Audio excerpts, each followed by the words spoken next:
You know what you don't really realize or don't think about when you go into being full-time caregiver is it's pretty lonely, really. I mean, if you're sole caregiver, then you're pretty much it. So you and your wife, your whoever you're taking care of, that's it. You're the only guys that are ever home. So it's kind of fun when you get out in the world. I mean, even going to therapy, going to the hospital, that, it's good to have some interaction with some people there. But I think I liken this a lot to single parents. So you've got kids to take care of, but it's just you. And so who do you bounce things off of? Like if you have financial problems, and don't get me wrong, I've got money in the bank. I mean, but they've yet to solve that deal about if you got a 91-cent balance. I just went to the ATM, 91 cents in the one account. It won't give you 91 cents. They'll have to overcome that. But so you just, you can't really share things with your significant other or your spouse or your wife or husband like you might have before. Not that I'd want to tell my wife, well, I went to buy the to-go dinner tonight and I wasn't sure how much was in the account, so I went ahead and went to the ATM and wow, my one account I can get 91 cents out of there.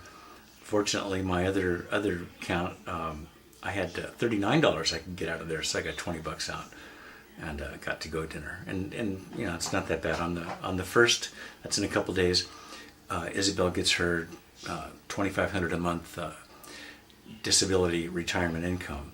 So, but it's a big adjustment because you go from, between us we had a figure income and owned our own home, and now it's $30,000 a year from her disability retirement, which thank God we have that, because I'd really be screwed without that. And thank God my brother's practically, the rent we're paying is really kind of comical. It's like 1970s rent prices on this house we live in.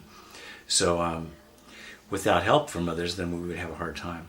But I guess my point is here in being lonely is you can't really share things like you would before. Like Isabel, even if I could tell her, well, I got my account's down to 91 cents. Lily, there's a little dispute there under the door with the doggies. She wouldn't know the difference between 91 cents, $91, $9,100, or 900 billion gazillion dollars. The whole thing with numbers and time, that's a part of her brain. Again, she lost like a fourth of her brain because the carotid artery shut off. That is just, she doesn't know what that is, the amount of money. She just knows she wants some food, and well, that's it. So the basic financial plan is this. First off, you pay the rent. Second, you pay the gas and electric so you can have electricity and gas to cook with and heat. And third, you pay for your water and sewer so you can have water and someone to come pick up the trash and you can flush the toilet. And I'd say fourth after that is her medical insurance, which is almost $500 a month. I had to dump mine. So those four things, but of course that all by far and away eats up the $2,500 a month, so it's kind of not working. So I try to work from home somewhat, but it's awfully difficult to be able to get in my office and do anything. So I was thinking, hey, I was feeling sorry for myself. I was sitting there getting dinner ready, and I was thinking that, I wish I could talk to someone about it. And again, I can call my sister and talk to her, or back when I had money, I could go to the psychologist and talk about it.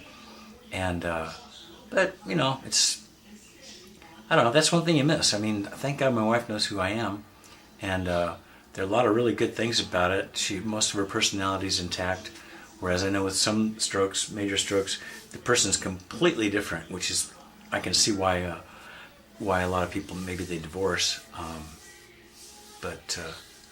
So my point is, it gets back to, if you're a full-time caregiver, and if you have the chance to go to a support group, you got to go. Because I bet you $1, if I were to share this with someone in a support group, they'd say, oh, we'll do this, that, and the other. And everyone, oftentimes they'll have an answer. But up till now, I couldn't even leave her. Like, I can leave her for a few hours at a time, but she can't dial 911, for example.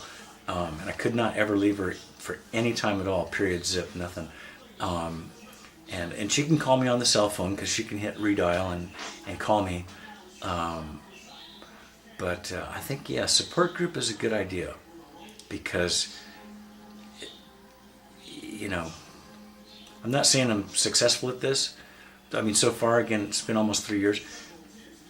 I haven't, nothing dire has happened in any case, and so we continue on here. But I would say, yeah, boy, if you're looking at this, or looking at this as a situation, I mean for yourself, if you're in this situation, you really need help. I don't think it's not really manageable by one person.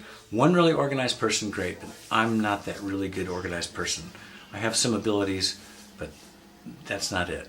All I could think of when she had her stroke was don't sweat the small stuff, it's all small stuff, right? Like the book. And in sickness and in health. We had been married less than 2 years when Isabel had her stroke. So in sickness and in health, and that gives me some strength. And it's all about empathy. So anyway, I digress.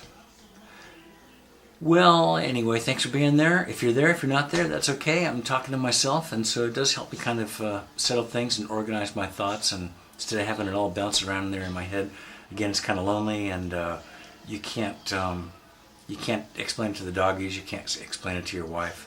I used to go to church every Sunday, and that was more than 3 years ago. So that's the end of my story. It's just life, huh? Alrighty. See you soon. Bye.